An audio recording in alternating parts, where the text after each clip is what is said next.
Bienvenidos a Aprendiendo Juntos, un ministerio de enseñanza de la palabra de Dios. Esta transmisión es gracias al patrocinio de quienes están uniéndose para que podamos bendecir a muchos. Gracias por ayudarnos a extender el Evangelio. Un abrazo a todos, les abrazo y estoy feliz de estar aquí con ustedes el día de hoy. Seguimos inmersos entonces en la carta de Primera de Tesalonicenses, escrita por el apóstol Pablo en su segundo viaje misionero. En el capítulo 1 de Tesalonicenses leímos todas las maravillas que Pablo habla sobre ellos, de la fe que ellos tienen, que es una fe no fingida, dice Pablo. Es una fe que demuestran con hechos. También habla de las obras de amor que hacen para la iglesia y nos dio un viaje por todo este espectáculo de esta iglesia. En el capítulo 2 encontramos unas verdades muy interesantes de cómo estos líderes llegaron, que los de Tesalónica llegaran a ser esa iglesia que eran. ¿Cómo fue que ellos lograron esto? Y vimos entonces que esta iglesia tan ejemplar fue dada debido a esos principios que los leímos. Tanto es así que Pablo los llama que ellos serán su corona de gloria ante Jesucristo. Y eso lo vimos también. Luego llegamos por fin al capítulo 3 y vimos el amor que Pablo le tenía a esta iglesia y cómo estaba tan preocupado por ellos que saliendo de Berea dijo: ya no soporto más esto. Voy a hacer un alto en mi segundo viaje misionero. Me voy a quedar aquí en Atenas a causa de todos estos rumores que me están llegando de lo que está sucediendo en Tesalónica. Hay una gran preocupación en la vida del apóstol y no aguantando más ese sufrimiento, esa incertidumbre, pensando que su trabajo no estaba dando fruto, envió a Timoteo. Y vimos entonces el perfil de Timoteo y les mostré que Timoteo sí era el candidato adecuado para esta misión, porque yo no quería que ustedes creyeran que Pablo estaba colocando a cualquiera, porque entonces la palabra se contradeciría. Pablo no estaba ignorando sus propias reglas acerca de cómo nombrar líderes en las iglesias. Y a pesar de que tenía a Lucas y a Silas, escoge a este joven Timoteo por su llamado. Pablo lo presenta como un hermano, o sea que era un creyente en la fe. Luego vimos una versión que nos dice que era ministro de Dios, o sea que había sido llamado por Dios mismo. ¿Para qué? Para ocupar esa posición. Pablo también les dice que es un colaborador de él, diciendo: trabaja conmigo en este ministerio que Dios me ha entregado, por lo tanto yo lo delego. ¿Y en qué trabajaba? Pablo también dice: en el evangelio del Cristo, o sea que está preparado, capacitado para ir a esa zona, porque conoce el evangelio. 4 cosas importantísimas que leyendo, sin ver los detalles, podríamos pasar de largo y creer que, ay, mira, puso a un muchachito joven. No, está cumpliendo principios que él mismo escribió a otras iglesias, no se está saltando de ellos. Y hoy quiero que prestemos mucha atención porque vamos a ver otras cositas. Timoteo entonces se va a Tesalónica y Pablo continúa hacia Corinto. Les voy a mostrar nuevamente el mapa para que se me vayan ubicando de qué es lo que estoy hablando. Ese mapa se los mandamos, ustedes lo tienen que tener. Quien no lo tenga, por favor, nos avisa por el chat para que la pastora Amalia hable con Eleonora y se los pueda enviar. Todos saben a través de Hechos de los Apóstoles que él sale desde Antioquía de Siria, siempre. Se va nuevamente a toda la región de Galacia, donde estuvo en el primer viaje misionero, de donde leímos la carta a los Gálatas, también verso por verso y capítulo por capítulo. Está en YouTube y la puede escuchar. Y listo, va y llega a la otra Antioquía. Esta Antioquía no es esta, hay 2 Antioquías, Antioquía de Siria y Antioquía de Pisidia. Antioquía de Pisidia queda en la región de Galacia. Y entonces dice que se va a Troas y allí recibe indicación de que debe pasar a Europa, llega a Filipos y allí lo mismo de siempre, persecución, golpes y todo, y llega a Tesalónica. Estando en Tesalónica dura muy poco y se va a Berea, y cuando va a Berea se para aquí en Atenas y dice, ya no aguanto más, yo no puedo continuar a Corinto. No puedo, es que ya no puedo, ya no aguanto más. Y se queda aquí en Atenas y dice, Timoteo, ve tú a Tesalónica y averíguame qué es lo que está pasando. Mientras Timoteo viaja a Tesalónicas, él sigue a Corinto. Muy bien. Entonces, primera de Tesalonicenses 3, del 6 al 13, vamos a trabajarlo hoy vamos a trabajar hasta el capítulo 4, y me dice que llega un informe alentador de Timoteo. Y yo quiero que sepan que esto que vamos a empezar a leer aquí está sucediendo en Corinto, cuando Pablo está en Corinto. Entonces, Pastora Amalia, léame por favor el verso 6 para continuar con la lectura verso por verso. Timoteo acaba de regresar de Tesalónica con las buenas noticias de la fe y del amor de ustedes. También nos dice que nos recuerdan con cariño y que tiene tantas ganas de vernos como nosotros a ustedes. ¿Qué está pasando aquí? Pablo descansó. Yo creo que Pablo descansó. Se le acabó el insomnio. Por fin llegan noticias y son muy alentadoras. Timoteo le está informando a este apóstol que no se angustie más, porque esa iglesia de Tesalónica está parada en la fe y en el amor. También le dice que las ansias que tienen por estar con ellos es correspondida, porque los de Tesalónica también deseaban, anhelaban verlos también a ellos. Y yo aquí quiero decirles algo, muchachos. Muy pocos momentos de felicidad del apóstol Pablo se documentan en la escritura. Normalmente son persecuciones, tribulación, problemas. Este fue un momento feliz cuando recibió un informe de cómo estaban ellos, con esas buenas noticias. Verso del 7 al 8, Pastora Palia, por favor. Por eso, hermanos, a pesar de todas nuestras angustias y sufrimientos, ustedes nos han animado por medio de su fe. Nos reanima el saber que ustedes están firmes en el Señor. Y yo leo esto y digo, ¿cómo así? ¿Cómo así, Pablo? Explícame.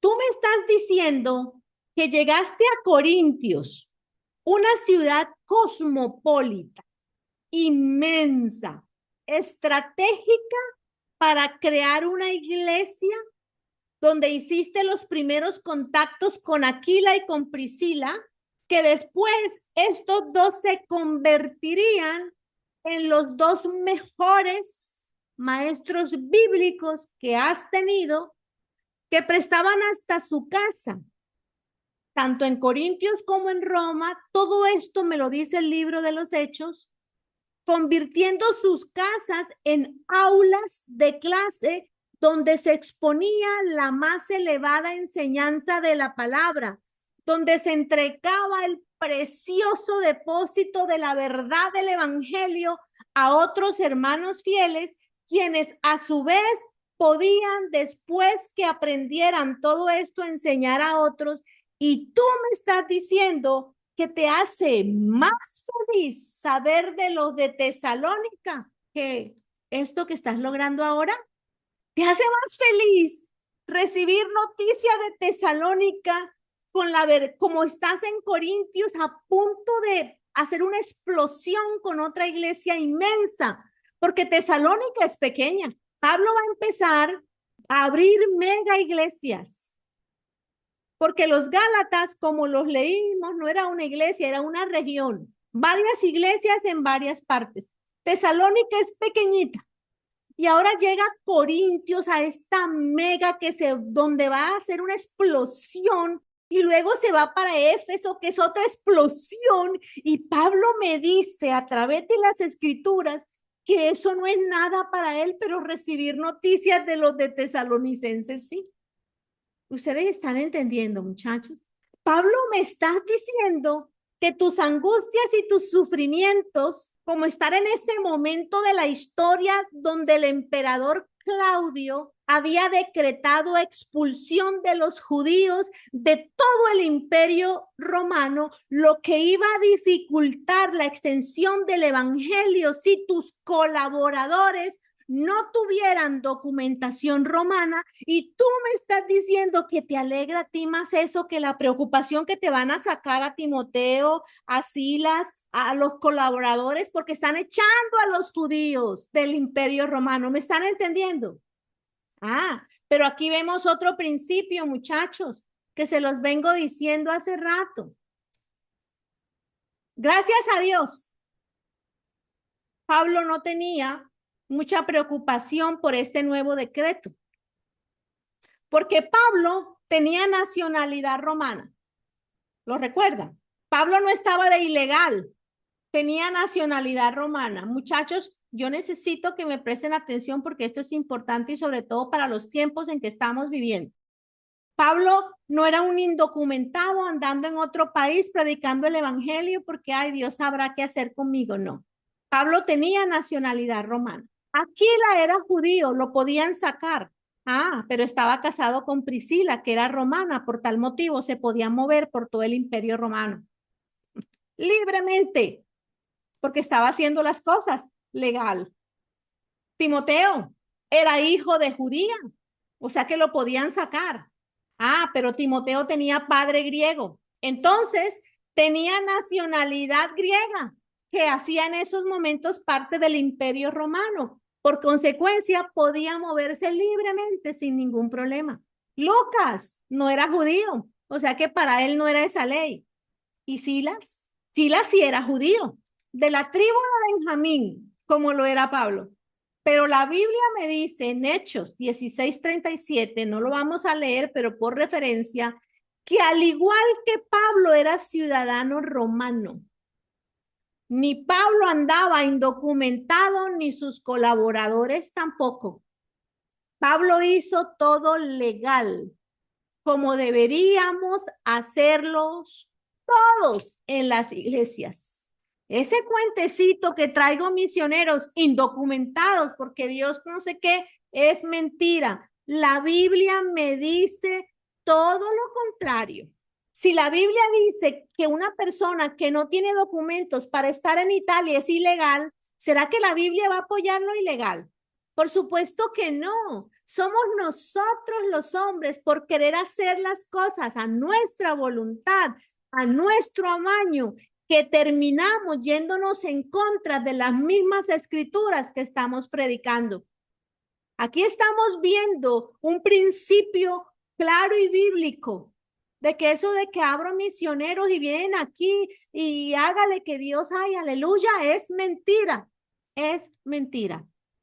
Toda esta historia que les estoy contando la pueden leer en Hechos 18 y en Primera de Corintios.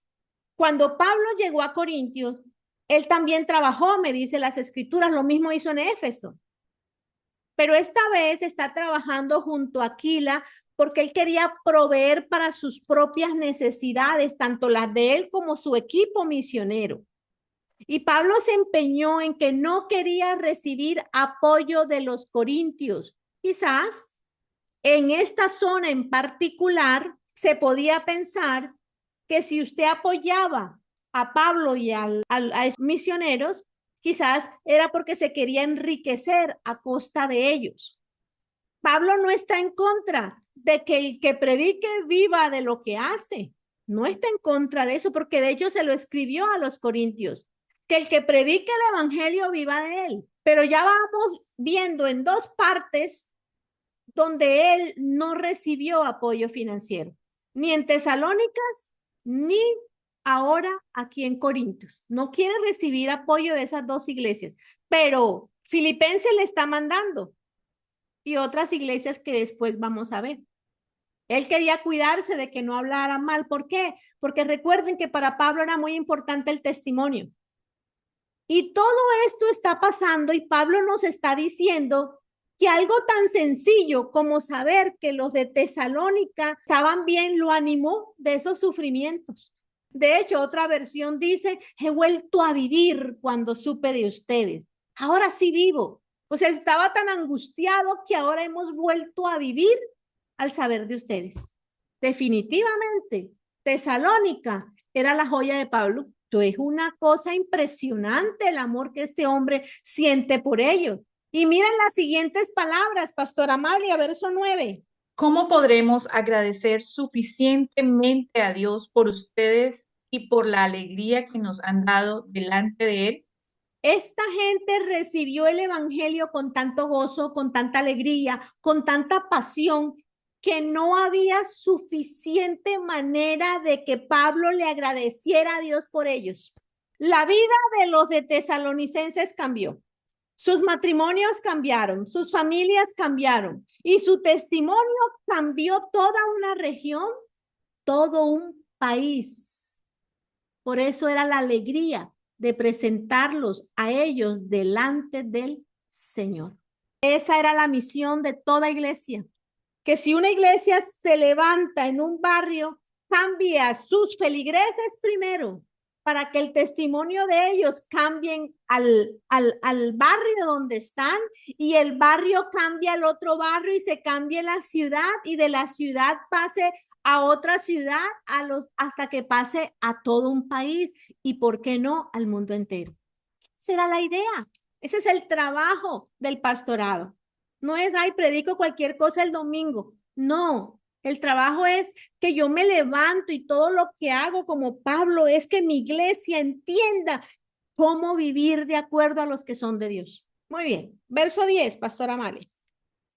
Día y noche le suplicamos que nos permita volver a verlos para completar lo que le falta a su fe. Mucho cuidado aquí, porque en los detalles están las grandes revelaciones. Día y noche, dice, o sea, todo el tiempo. Pablo quería ir a verles, tenía ese deseo todo el tiempo, tenía ese deseo, esa angustia de no de ir a visitarlos y que, ay, qué rico verlos y saludarlos, pico, no, era para algo. Y este verso dice, ¿para qué? Para completar lo que les hace falta para su fe. Si Pablo necesita completar, es porque aún no estaban al 100%, ¿sí o no? Porque si no, Pablo no dijera completar. Que sus ojos se reposen en la palabra para que ustedes me vayan siguiendo con la lectura y vean lo que les estoy diciendo. Día y noche le suplico a Dios que me permita volver a verlos para completar lo que les hace falta a su fe. La labor de Pablo en Tesalónica, recuerden que fue bruscamente interrumpida. Él fue expulsado de la ciudad donde estuvo muy poco tiempo, se los dije. Y él quería regresar para continuar la enseñanza. Y es aquí donde se nos abre la Biblia para saber cuál era el problema de esta iglesia. ¿Y cuál era? Que algo se necesitaba completar. Vámonos entonces al verso 11, Pastora Amalia. ¿Qué necesita él completar?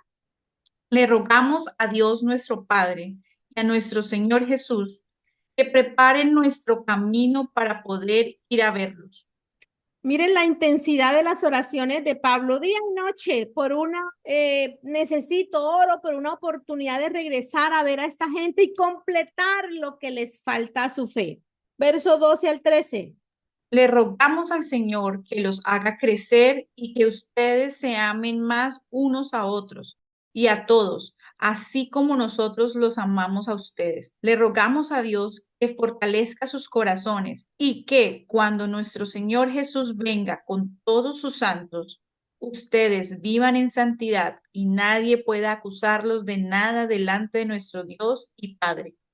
Aquí vemos lo que hace falta completar.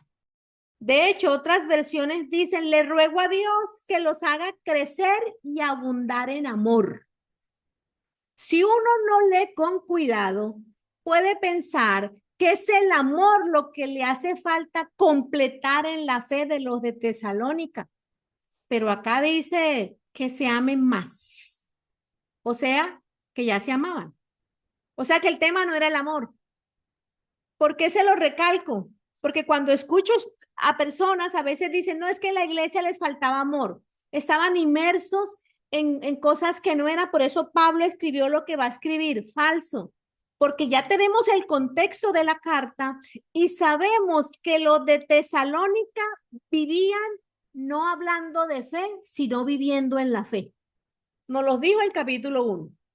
Aquí me está diciendo que el amor no era problema porque él está diciendo que se amen más, o sea, que ya se amaban.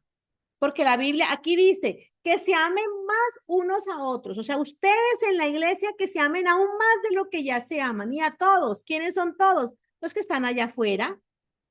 O sea, el no creyente. El amor no era el problema de esta iglesia. Y luego Pablo continúa diciendo que también ora para que Dios fortalezca sus corazones. Y luego empieza a hablarles de la venida del Señor.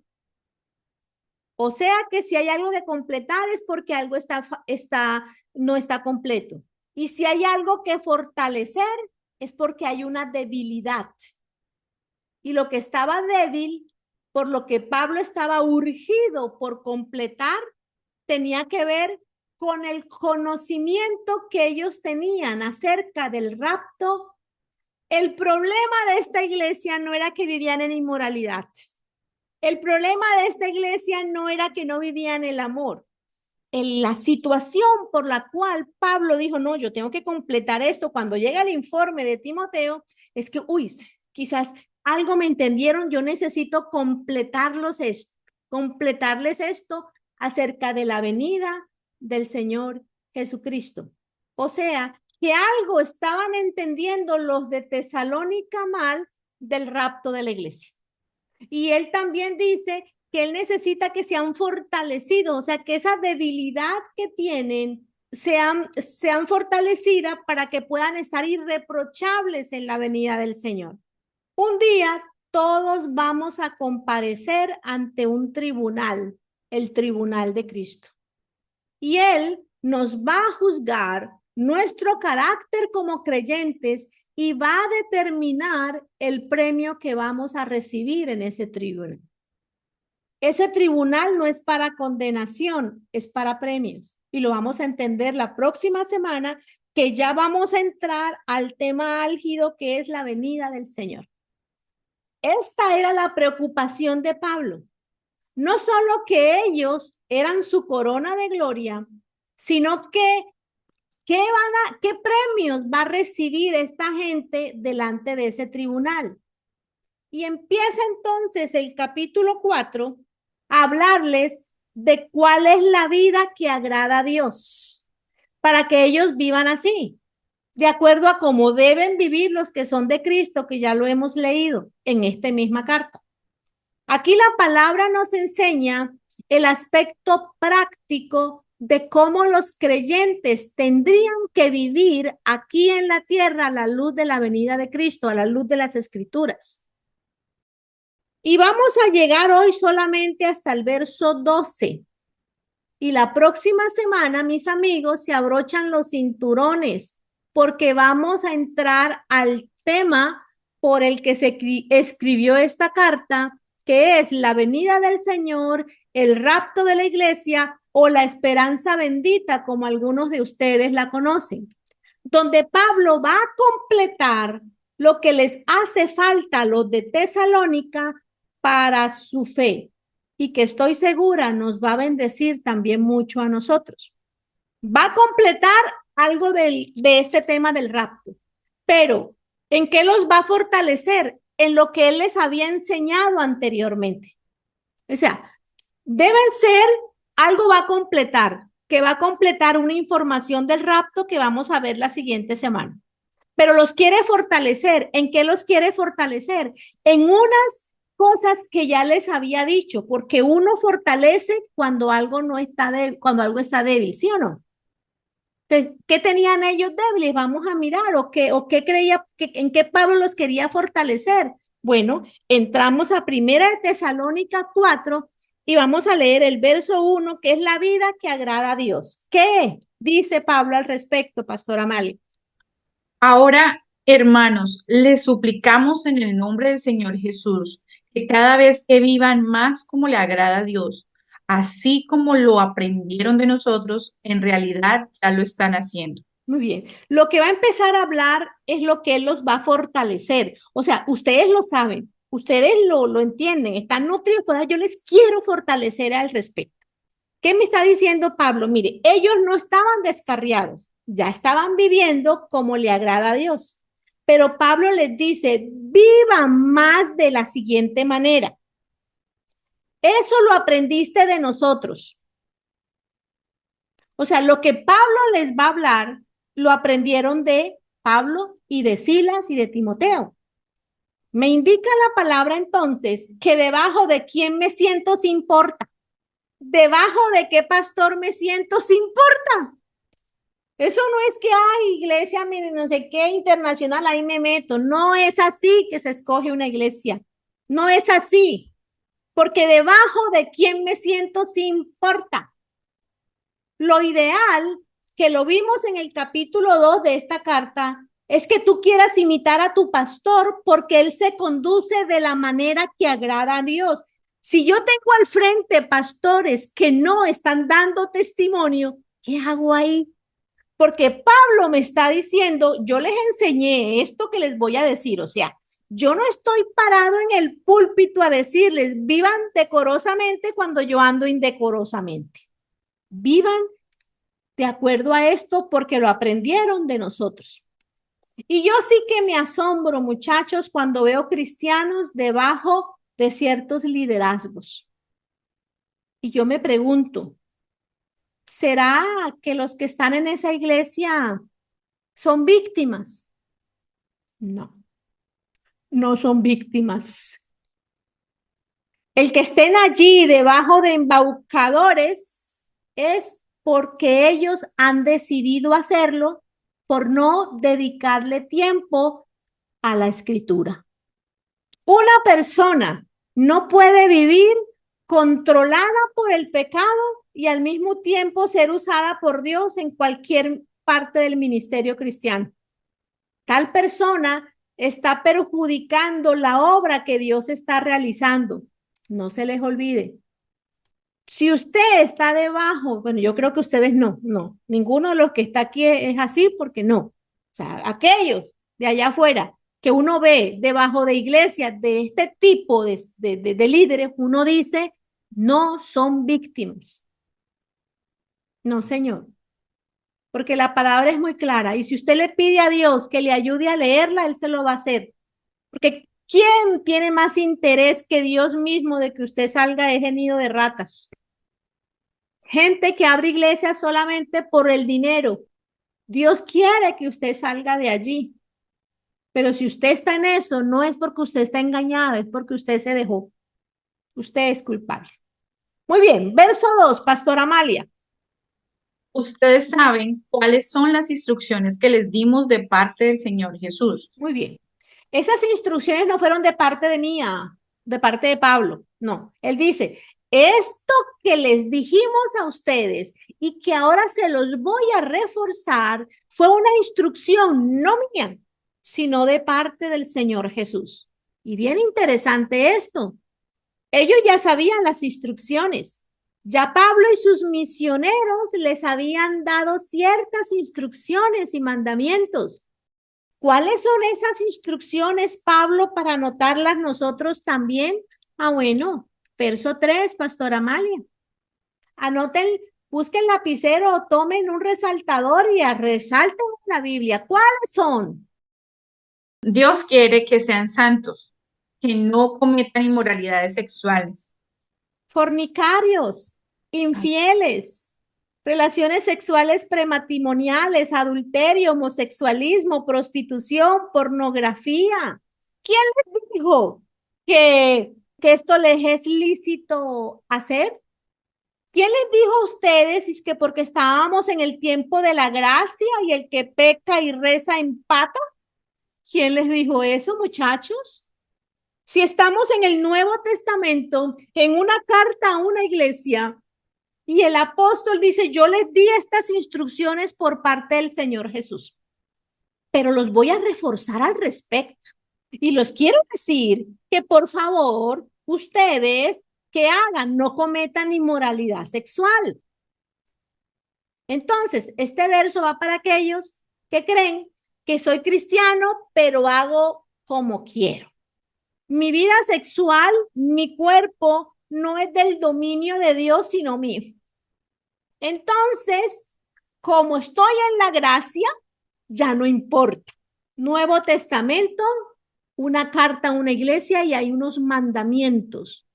Primero, que vivas, por favor, como un santo. No cometas inmoralidad sexual. Muy bien, ¿y qué más? Pablo, verso 4.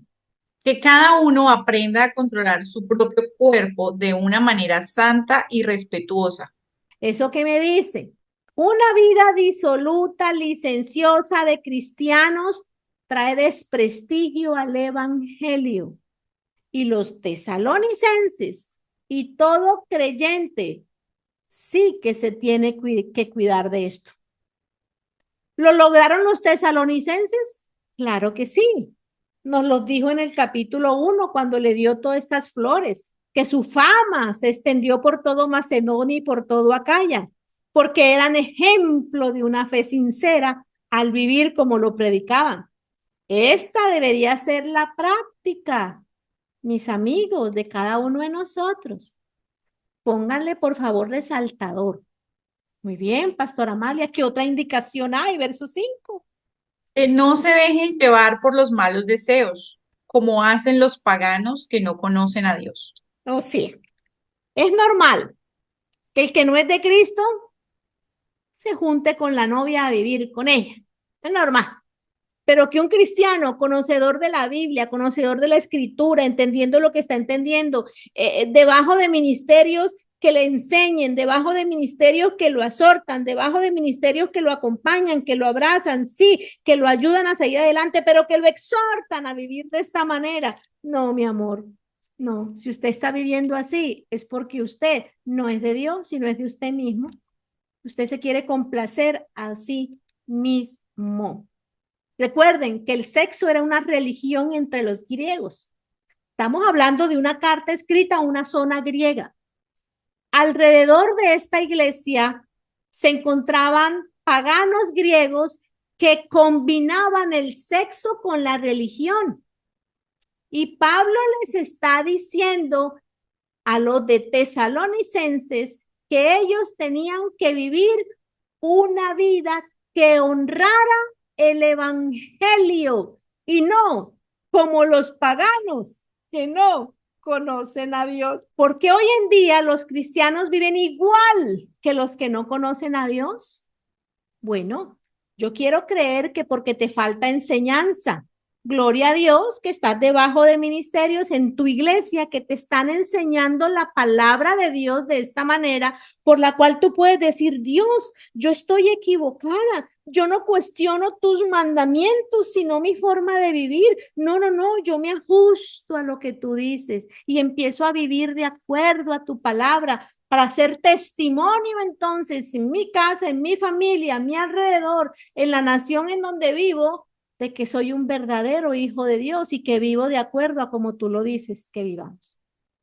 Miren lo interesante de esto. Verso 6. Y que nadie le haga daño a su hermano ni se aproveche de él en este asunto. El Señor castiga todas estas cosas, como ya se lo habíamos dicho y advertido. Muchachos, es en serio. Yo necesito que resalten estos mandamientos de Pablo a Tesalónica. Y que si usted es pastor, usted entonces dedique más tiempo a esto, a enseñar esto, porque estamos hablando de una iglesia, Nuevo Testamento, y que la gracia y la gracia y la gracia perdona todo. Aquí tiene usted. ¿Qué me está diciendo aquí Pablo? Si usted es un hijo de Dios, mi amor, usted le va a tocar actuar con honestidad. Usted no se va a aprovechar de su hermano y si preste, pague. Un solo ejemplito ahí. ¿Cuántos cristianos no llegan a pedir plata prestada y se les olvidó el testimonio? Y el otro pobre nuevito en la iglesia que pensó que usted era maduro en la fe. ¡Qué vergüenza! ¡Qué vergüenza! Aquí Pablo está diciendo muy claramente, ya muchachos, usted si da su palabra en algo, la cumple. Y que nadie perjudique a su hermano ni se aproveche de él. Y hay una sentencia para aquel que hace estas cosas. Si usted hace esto, Pablo dice, Dios te va a castigar. Dios te va a juzgar, te lo advierto. Estamos hablando del Nuevo Testamento, del tiempo de la gracia, de las palabras que el apóstol de la gracia deja plasmadas para una iglesia y que el Espíritu Santo quiso que nosotros leyéramos.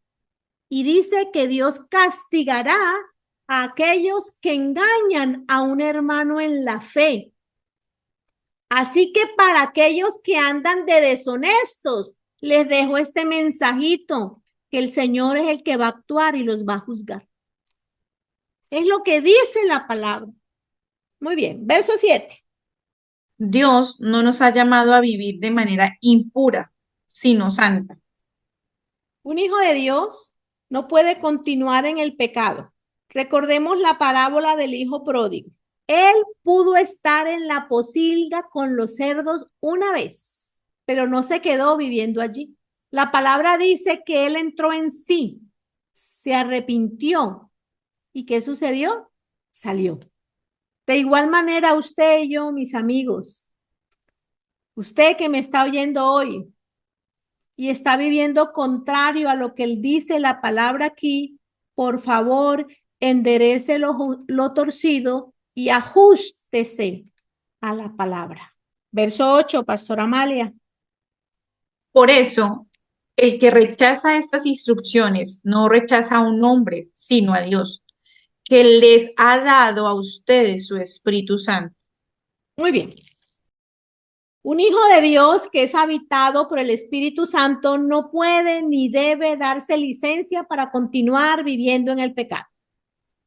El Espíritu Santo, como su nombre lo indica, es santo.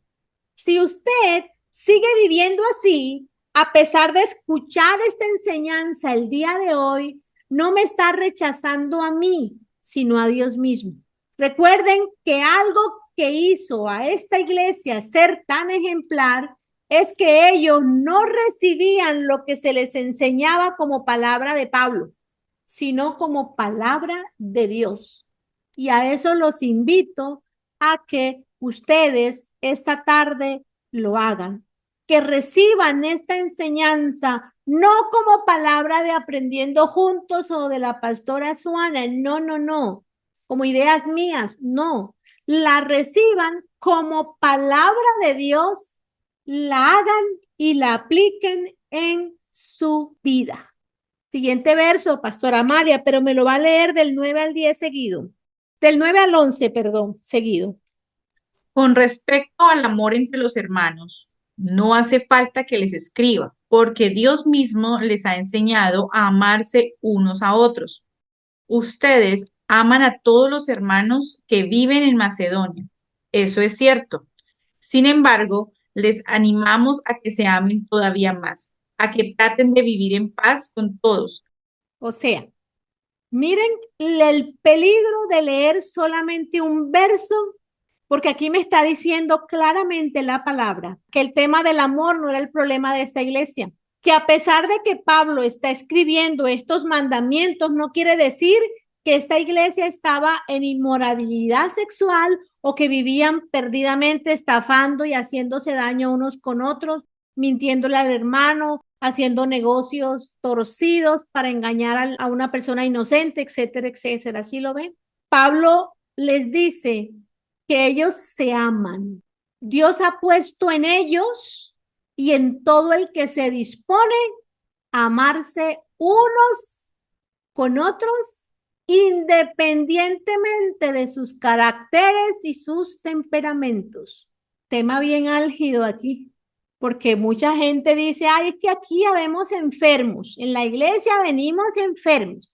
Entonces, como somos enfermos, hay peleas, hay contiendas, hoy no me hablo con esta, mañana con esta tampoco, me cae gorda, pero aquí hay una iglesia que me dice que no fue así. Aquí hay una iglesia que me está diciendo que no es imposible que dentro de las iglesias podamos aprender a amarnos unos con otros. Los de Tesalónica lo lograron. Y si la palabra muestra que hay una iglesia que lo logró, es porque sí se puede.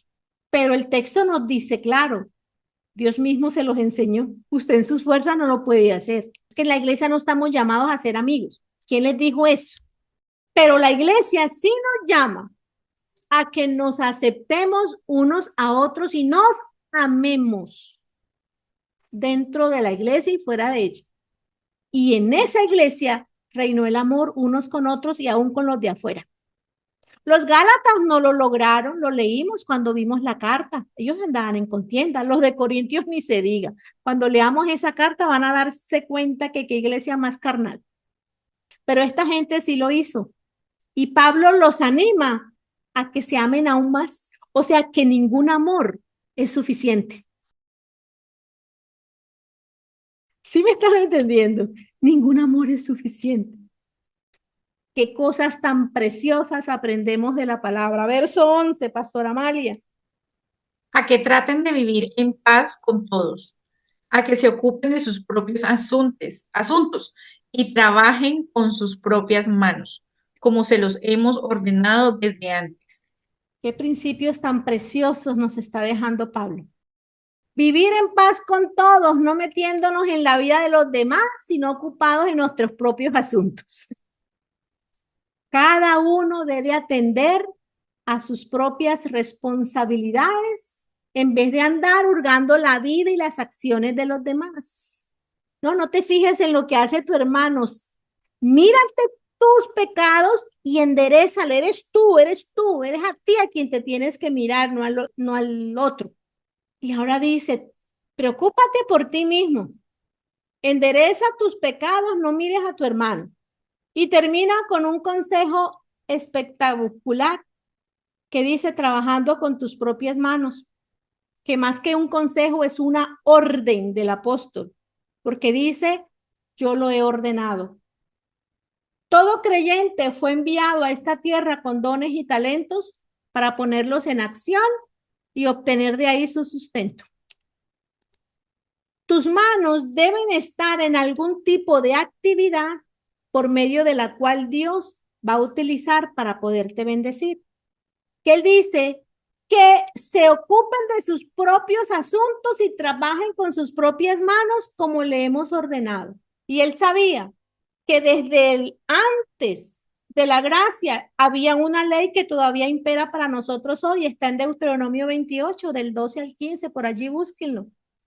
¿Se acuerdan? Que la Biblia dice que Él nos abrirá el maravilloso tesoro de la lluvia de los cielos para que tengamos ricas cosechas en cada estación. Y para bendecir la obra de nuestras manos. Y también dice que Él nos bendecirá con todo lo que hagamos, no con todo lo que pensemos, no, con todo lo que hagamos con las manos. Y también dice que a través de eso nosotros vamos a poder prestar a muchas naciones y nunca tendremos necesidad de pedir prestado. ¿Por qué? Porque Él va a hacer que nosotros seamos cabeza y no cola y que estemos siempre por encima y no por debajo. ¿Se están dando cuenta, muchachos? Él bendecirá la obra de tus manos. Si tú sabes hacer empanadas, ponte a hacer empanadas, que a través de eso Dios te va a bendecir. Si tú has sido llamado por Dios para enseñar, dedícate a la enseñanza, porque a través de eso Dios va a tener cuidado de ti y de tus asuntos.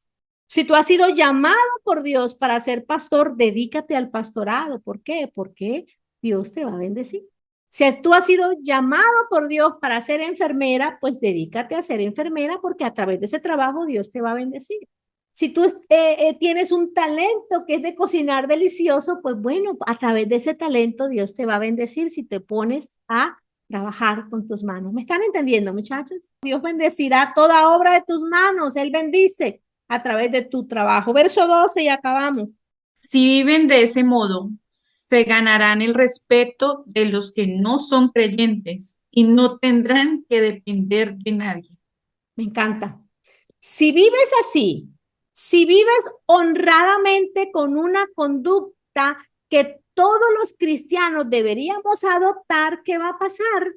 Que ganarás el respeto y la confianza de todas las personas, incluidas de los que no son creyentes. Y no vas a tener necesidad de depender de nadie. Nuestra vida, nuestro andar diario debería ser honesto delante de Dios y honesto delante de los seres humanos.